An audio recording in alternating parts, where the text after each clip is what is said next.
Hello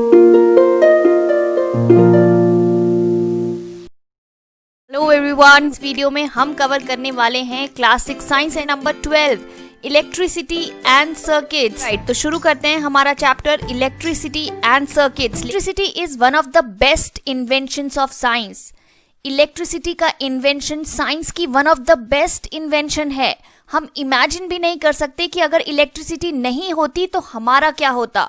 आज के time में हम इलेक्ट्रिसिटी से इतने ज़्यादा घिरे हुए हैं कि अगर एक दिन के लिए भी हमारे घर में लाइट चली जाए तो इतनी सारी प्रॉब्लम्स हो जाती हैं, कितना कुछ मैनेज करना डिफ़िकल्ट हो जाता है, राइट। तो हमें यही पता था कि इलेक्ट्रिक करंट कहाँ से आता है, पावर हाउसेस से आता है। पावर स्टेशंस में इलेक्ट्रिसिटी जनरेट होती है और वायर्स के थ्रू हमारे घर तक पहुँचाया जाता है। लेकिन कुछ और सोर्सेज भी हैं इलेक्ट्रिक करंट के, जैसे कि इलेक्ट्रिक सेल एंड बैटरीज, इनसे भी हमें इलेक्ट्रिक करंट मिलता है। So a device that can be used to produce an electric current is called as source of electric current. तो ये कुछ सोर्सेज है इलेक्ट्रिक करंट के। तो अब हम बात करेंगे इलेक्ट्रिक सेल और बैटरीज की।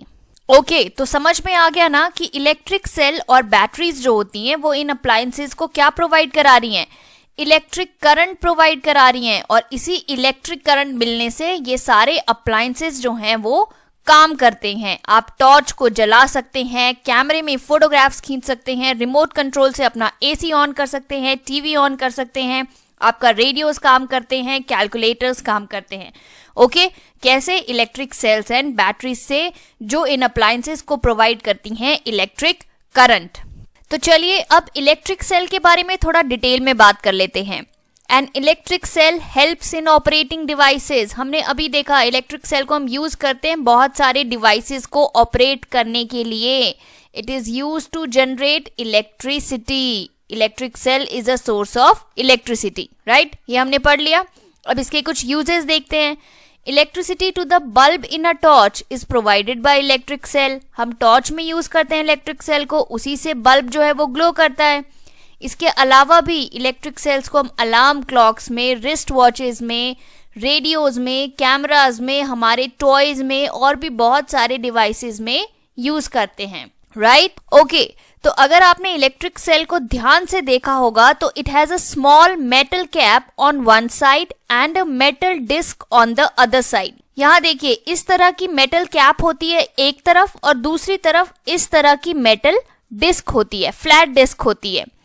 यहाँ पर भी आप देख सकते हैं, यहाँ है मेटल कैप और दूसरी तरफ फ्लैट मेटल डिस्क होती है। सो ये जो दो एंड्स हैं इलेक्ट्रिक सेल के, मेटल कैप और मेटल डिस्क, ये होते हैं इलेक्ट्रिक सेल के टर्मिनल्स। एक है पॉजिटिव टर्मिनल और एक है नेगेटिव टर्मिनल। सो एक इलेक्ट्रिक सेल में कितने टर्मिनल्स होते हैं, दो टर्मिनल्स होते हैं। तो ये जो मेटल कैप है ये होती है इलेक्ट्रिक सेल का पॉजिटिव टर्मिनल और जो मेटल डिस्क होती है वो होती है नेगेटिव टर्मिनल। यहाँ पर भी देखिए, ये जो मेटल कैप है ये है इलेक्ट्रिक सेल का पॉजिटिव टर्मिनल और दूसरी तरफ जो मेटल डिस्क है वो है negative terminal. Now an electric cell produces electricity from the chemical stored in it. Yes, अगर आप ये सोच रहे हैं कि इलेक्ट्रिक सेल जो है वो इलेक्ट्रिसिटी कैसे प्रोड्यूस करता है, so it is because of the chemical stored in it. उसमें बहुत सारे केमिकल स्टोर रहते हैं और इन्हीं केमिकल्स की वजह से केमिकल एनर्जी कन्वर्ट हो जाती है इलेक्ट्रिकल एनर्जी में इनसाइड अ सेल और आपको इलेक्ट्रिक करंट मिलता है। तो आपको अगर कोई भी पूछे कि एक इलेक्ट्रिक सेल जो है वो इलेक्ट्रिक करंट कैसे प्रोवाइड करता है तो आप क्या कहेंगे, उसमें केमिकल स्टोर्ड होते हैं, इसीलिए केमिकल एनर्जी कन्वर्ट हो जाती है इलेक्ट्रिकल एनर्जी में और हमें मिल जाता है इलेक्ट्रिक करंट।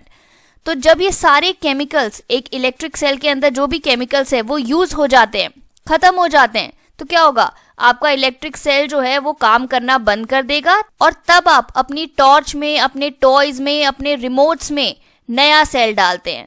सो मैंने क्या कहा कि जब ये सारे केमिकल्स यूज्ड हो जाते हैं, खत्म हो जाते हैं, तो electric cell stops producing electricity. तब आपको एक नया सेल डालना पड़ता है अपने डिवाइस में ताकि वो काम करे। अब देखिए इलेक्ट्रिक सेल को हम ड्राई सेल भी कहते हैं because it doesn't contain any liquid chemical. मैंने कहा ना इलेक्ट्रिक सेल के अंदर केमिकल्स होते हैं, लेकिन इसमें कोई भी लिक्विड केमिकल नहीं होता, इसलिए हम इसे ड्राई सेल भी कहते हैं। ओके, तो आपको समझ में आ गया electric cell and batteries electric current देती है इन डिवाइसेस को, इसकी वजह से हम इनको ऑपरेट कर पाते हैं। ओके, तो इलेक्ट्रिक सेल के बारे में बहुत कुछ जान लिया। अब देखिए एक बहुत इंपॉर्टेंट बात जो आपको याद रखनी है, एक इलेक्ट्रिक सेल बहुत ही कम अमाउंट में इलेक्ट्रिसिटी को प्रोड्यूस करता है। एक इलेक्ट्रिक सेल प्रोड्यूस करता है 1.5 वोल्ट ऑफ इलेक्ट्रिसिटी, इसीलिए it is safe to use. आप उसको टच भी करते हैं तो आपको इलेक्ट्रिक शॉक नहीं लगता। वहीं अगर हम बात करें पावर स्टेशन से जो इलेक्ट्रिसिटी हमारे घर में आती है तो वो होती है 220 वोल्ट्स। ओके, याद रहेगा। सो एक इलेक्ट्रिक सेल कितनी इलेक्ट्रिसिटी प्रोड्यूस करता है? 1.5 वोल्ट ऑफ इलेक्ट्रिसिटी। अब देखिए बहुत सारे डिवाइसेस ऐसे होते हैं जिनको काम करने के लिए हायर वोल्टेज की जरूरत होती है। ऐसे बहुत ही कम डिवाइसेस हैं जिनको आप सिर्फ एक सेल से चला सकते हैं। आपके टॉर्च में भी 2 सेल लगते हैं, रिमोट्स में भी 2 सेल लगते हैं, राइट?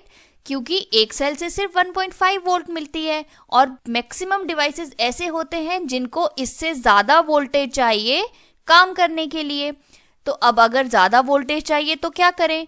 इसके लिए हम क्या करते हैं कि सेल्स को कनेक्ट कर देते हैं आपस में, और जब हम 2 या उससे ज़्यादा सेल्स को आपस में ज्वाइन करते हैं तो उसे हम कहते हैं बैटरी।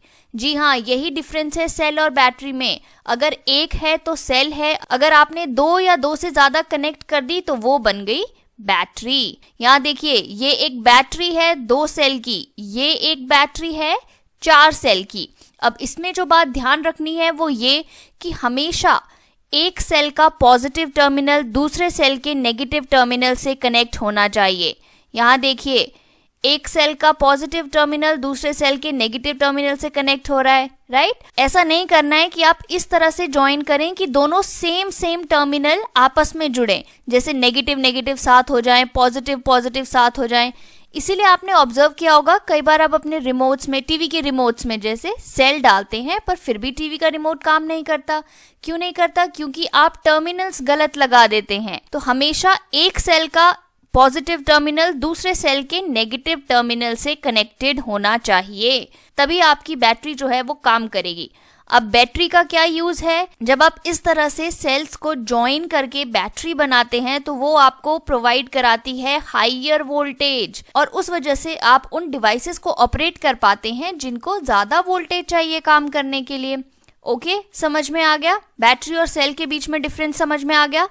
अब देखिए आपके सेल फोन्स में, लैपटॉप्स में, टैबलेट्स में, इन सब में भी बैटरी होती है। क्यों? क्योंकि इनको ज्यादा वोल्टेज चाहिए ऑपरेट करने के लिए। अब इनकी बैटरी की एक खास बात होती है, इन बैटरीज को आप चार्ज कर सकते हैं, इनकी बैटरीज रिचार्जेबल होती हैं। सो अपने फोन्स, लैपटॉप्स और टैबलेट्स की बैटरी को आप यूज करते हैं, जब डिस्चार्ज हो जाती है तो आप उसको दोबारा से कनेक्ट करते हैं, चार्जर के थ्रू सॉकेट में कनेक्ट करते हैं, फिर से उसे चार्ज करते हैं और फिर से यूज करते हैं। तो इनकी बैटरीज कैसी होती हैं? रिचार्जेबल बैटरी होती हैं। ओके, सेल और बैटरी के बारे में अच्छी तरह से समझ गए। अगर अकेला है तो सेल है, अगर आपने 2 या उससे ज्यादा सेल को आपस में कनेक्ट कर दिया इन सच अ वे कि एक सेल का पॉजिटिव टर्मिनल दूसरे सेल के नेगेटिव टर्मिनल के साथ ज्वाइन करे तो उसको हम कहेंगे बैटरी। बात करते हैं इलेक्ट्रिक बल्ब की। इलेक्ट्रिक बल्ब, अब इलेक्ट्रिक बल्ब सबने देखा है, आप सबके घर में है, राइट? अब इलेक्ट्रिक बल्ब को थोड़ा डिटेल में समझ लेते हैं। So outer covering of the bulb is glass and the base is metallic. Outer covering जो होती है इलेक्ट्रिक बल्ब की, किस चीज की होती है? ग्लास की होती है ना, और जो उसका बेस होता है वो मेटालिक होता है, यानी मेटल का बना हुआ होता है। अब यहाँ देखिए, यहाँ आपको एक वायर दिख रही है, एक थिन सी पतली सी वायर। ये वायर जो होती है इसको हम कहते हैं फिलामेंट ऑफ द बल्ब। क्या कहते हैं? Filament of the bulb.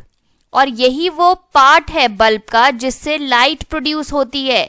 अगर कोई भी पूछे कि बल्ब का वो कौन सा पार्ट है जिससे लाइट प्रोड्यूस होती है तो वो होता है फिलामेंट, और ये फिलामेंट बना होता है टंगस्टन का।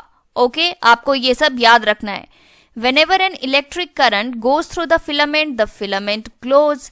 जब भी इलेक्ट्रिक करंट फिलामेंट से पास करेगा तो फिलामेंट ग्लो करता है और आपका बल्ब लाइट प्रोड्यूस करता है। सो बेसिकली लाइट प्रोड्यूस कौन कर रहा है बल्ब के अंदर?